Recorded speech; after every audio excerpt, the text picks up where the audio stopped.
इस्लाम बैरामपुर वालों के यहाँ पर जो सांसद प्रतिनिधि है मुस्ताबाद से, आम आदमी पार्टी से, मुस्ताबाद विधानसभा से कोषाध्यक्ष से, इनसे बात करते हैं।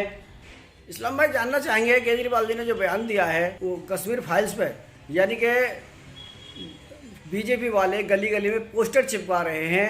उन्होंने कहा है कि बीजेपी वाले पोस्टर चिपकाएंगे तो उनके बच्चे पूछेंगे पापा राजनीति में क्या किया, तो क्या वो बताएंगे जाके कि हमने पोस्टर लगाए। तो आप इस बात से कितने ठीक बयान मानते हैं केजरीवाल जी का, क्या कहना चाहेंगे? देखिए, आपके चैनल के माध्यम से बता देना चाहता हूँ, जो हमारे जनप्रिय मुख्यमंत्री श्री अरविंद केजरीवाल जी ने जो सच का आईना देश को दिखाया है, ये तो विपक्ष को, पूरे विपक्ष को ये सच्चाई बता देनी चाहिए जो अरविंद जी ने विधानसभा में बताई है। और उन्होंने कुछ भी गलत नहीं कहा है, बल्कि सच कहा है। आप एक बात बताइएगा, सरकार का काम पोस्टर लगाने का रह गया है देश चलाने का? क्या देश पोस्टर लगाने से चलेगा? क्या देश जो चलेगा, विकास की गति अगर हम तेज करेंगे तो हमारा मुल्क तरक्की करेगा। देश बेरोजगारी दूर करने से चलेगा, देश युवाओं को नौकरी देने से चलेगा।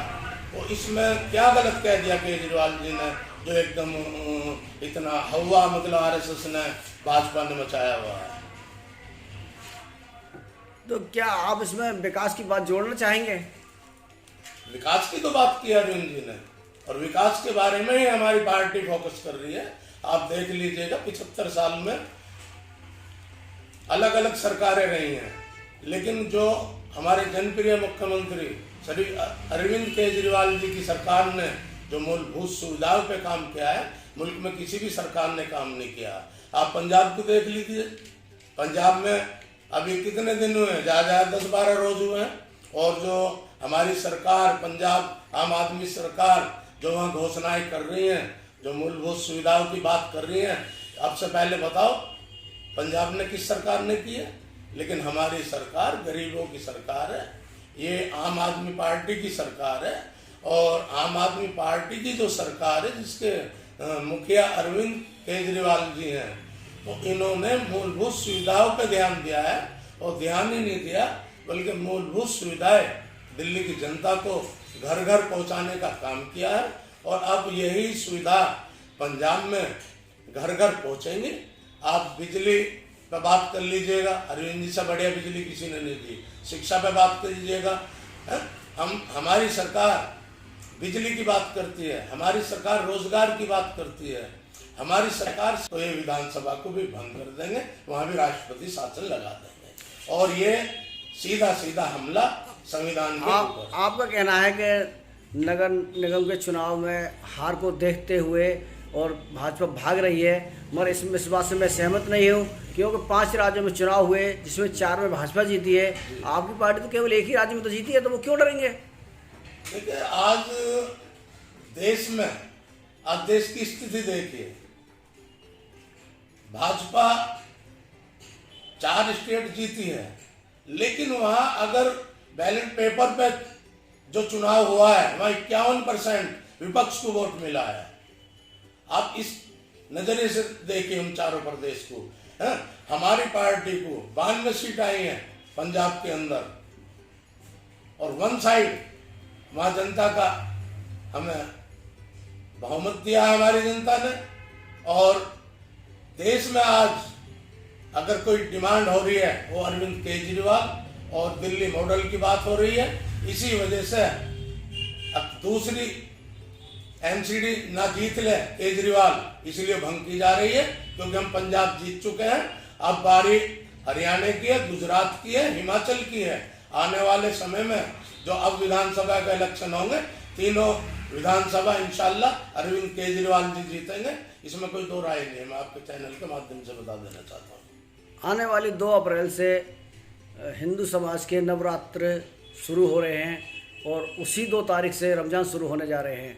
तो आप इस मौके पर जनता से क्या अपील करेंगे? देखिए, मैं देश की जनता को बहुत बहुत मुबारकबाद देना चाहता हूँ रमज़ानों की। रमज़ान का महीना सारे महीनों में अफजल महीना है, इबादत का महीना है। रोज़े एक रखने का 1 महीने हमें समय मिलता है और रोज़ों की बहुत बहुत बधाई व मुबारकबाद देता हूँ और नवरात्रि की भी मैं देश की जनता को बहुत बहुत बधाई मुबारकबाद देता हूँ। और दोनों चीज़ दीन से जुड़ी हुई चीज़ें हैं और हमें सब धर्मों का सम्मान करना चाहिए और हमें हर व्यक्ति को अपने कंधे से कंधे लगा के चलना चाहिए और एक मजबूत समाज हम लोगों को बनाना चाहिए, तभी हम मजबूत होंगे, तभी हमारा देश मजबूत होगा। और हमें अफवाहों में न जाके हिंदुस्तान को मजबूत बनाएं और मिलजुल कर रहें, प्यार से रहें, एक दूसरे का त्यौहार आपस में मिल के मनाएं, तभी हम मजबूत अपने भारत को कर पाएंगे। और आम आदमी पार्टी की जो सरकार है, जिसके मुखिया अरविंद केजरीवाल जी हैं, तो इन्होंने मूलभूत सुविधाओं पर ध्यान दिया है और ध्यान ही नहीं दिया बल्कि मूलभूत सुविधाएं दिल्ली की जनता को घर घर पहुंचाने का काम किया है। और अब यही सुविधा पंजाब में घर घर पहुंचेंगी। आप बिजली पे बात कर लीजिएगा, अरविंद जी से बढ़िया बिजली किसी ने नहीं दी। शिक्षा पे बात कर लीजिएगा, हमारी सरकार बिजली की बात करती है, हमारी सरकार रोजगार की बात करती है, हमारी सरकार शिक्षा की बात करती है, हमारी सरकार नौकरी की बात करती है, हमारी सरकार आस्था की बात नहीं करती। और ना ये देश आस्था से चलेगा, ये देश जो चलेगा रोजगार से चलेगा, इकोनॉमी मजबूत करने से चलेगा, देश की अर्थव्यवस्था को दुरुस्त करने से देश चलेगा, ना कि आस्था के आधार पर यह देश चलेगा। अगर मंदिर और मस्जिद से हमारा मुल्क चलेगा तो बहुत सारे मस्जिद और बहुत सारी मंदिर इस देश में मौजूद है, फिर तो सारे मंदिर सारे मस्जिद हर जगह बनवा देनी चाहिए, फिर सरकारों की जरूरत क्या है। नगर निगम चुनाव का जो कार्यकाल है वो 31 मार्च को खत्म हो रहा है जी, और नगर निगम चुनाव को आगे टाल दिया गया है, तो आप इससे कितने सहमत हैं? ये क्या देश हित में ठीक हो रहा है? देखिए, पूरा देश देख रहा है, लोकतंत्र का गला घोटा जा रहा है और जो हमारा संविधान, जो हमारे बाबा भीमराव अंबेडकर साहब ने जो हमें संविधान दिया था, जो जीने का एक रास्ता दिया था, उस संविधान के ऊपर पैर रखा जा रहा है। आज पूरा देश देख रहा है। आप बताइए, खत्म नहीं किए जा रहे बल्कि एमसीडी को भंग की जा रही है। क्यों की जा रही है आप बताइए? नहीं, भंग करने की तो कोई बात सामने नहीं आई है। ये कहा गया है कि तीनों नगर निगम को मिला के एक कर रहे हैं। नहीं, एक कर रहे हैं, लेकिन उसके साथ साथ पहले भंग की जाएगी एमसीडी, जो प्रस्ताव पेश किया केंद्र सरकार ने।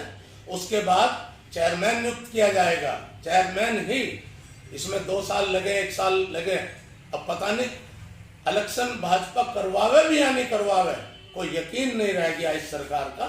लोकतंत्र का गला घोटा जा रहा है और केजरीवाल से भाजपा दिल्ली में डर रही है। इसी वजह से एक निगम की बात की जा रही है। एक निगम बाद में भी बनाया जा सकता था, टाइम पे चुनाव होते, उसके बाद एक निगम बनाया जा सकता था, उसमें कोई दिक्कत थोड़ी है। लेकिन पहले एमसीडी को भंग किया जाएगा, फिर उस पर किया जाएगा चेयरमैन। आपने कहा निगम एक बाद में बनाया जा सकता था, इससे आपकी बात से मैं सहमत हूँ कि निगम तो एक बाद की तो बात